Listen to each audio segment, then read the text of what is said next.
أعوذ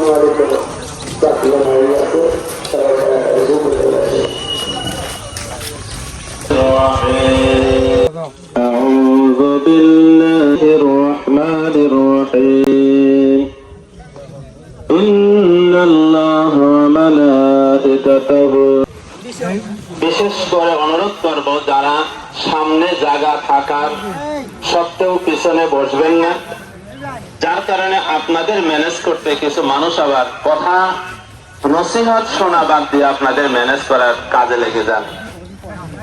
একে তো একটা অপরাধ, দ্বিতীয়ত আপনাদের মেইনটেইন করার জন্য আবার অন্যরা চেঁচামেচি করে, এটা একটা অপরাধ। যেহেতু আমরা মনোযোগ দিয়ে কান থেকে হৃদয় পর্যন্ত আমরা পৌঁছাতে না পারি, তাহলে আমার হৃদয়ে পরিবর্তন হবে না। সাপোর্টিং আয়াত আছে, হাদিসের সাপোর্টিং আয়াত, ইন্নামাল মুমিনুনা ইযা যুকিরাল্লাহ ওয়াজিলাত কুলুবুহুম যাদাতুহুম ঈমানান ওয়া রাব্বিহিম ইয়াতাওয়াক্কালুন। আল্লাহ তাআলা বলেন, মুমিন তো তারাই যাদের কাছে কোরআনের আয়াত তেলাওয়াত করলে তার অন্তর কেঁপে ওঠে, অন্তরের মধ্যে কাঁপুনি সৃষ্টি হয়ে যায়, যাদাতুহুম ঈমানান, তাহলে ঈমান বৃদ্ধি পেয়ে যায়, ওয়া আলা রাব্বিহিম ইয়াতাওয়াক্কালুন। তারা বলে আমরা একমাত্র আল্লাহর প্রতি আমরা ঈমান আনলাম, দুনিয়ার পিছনের জীবনে যা কিছু করেছি সব কিছু ছেড়ে দিলাম, এখন আল্লাহ তাআলা যা বলবে তা শুনবো, তা মানবো, এইভাবে তারা সিদ্ধান্ত গ্রহণ করে। আল্লাহ তাআলা বলেন এরাই তো আসল মুমিন। যারা বলে আলহামদুলিল্লাহ। তাহলে কি আগে শুনতে হবে নাকি? আগে শুনতে হবে, কিন্তু যদি শোনার ক্ষেত্রে আমার গাফিলতি থাকে, দেখছি শুনছি কানের এই মধ্যে খালি বাতাস ঘুরে ঘুরে চলে যাচ্ছে।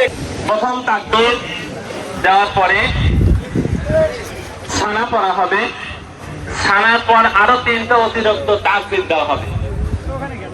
প্রত্যেক তাকবীরে হাত কান পর্যন্ত উঠবে।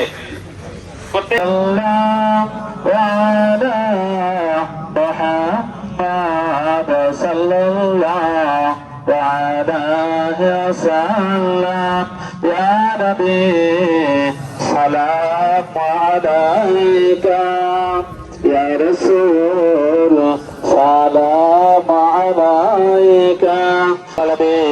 এগুলা ঝাল নামাজ পড়ে আপনারা দরবারে হাত উত্তোলন করে দিয়েছি। আল্লাহ আমাদের নামাজকে কবুল মঞ্জুর করে নেন।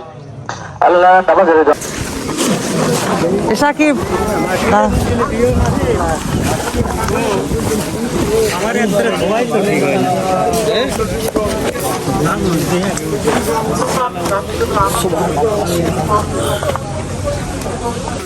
আমাকে হারা দিন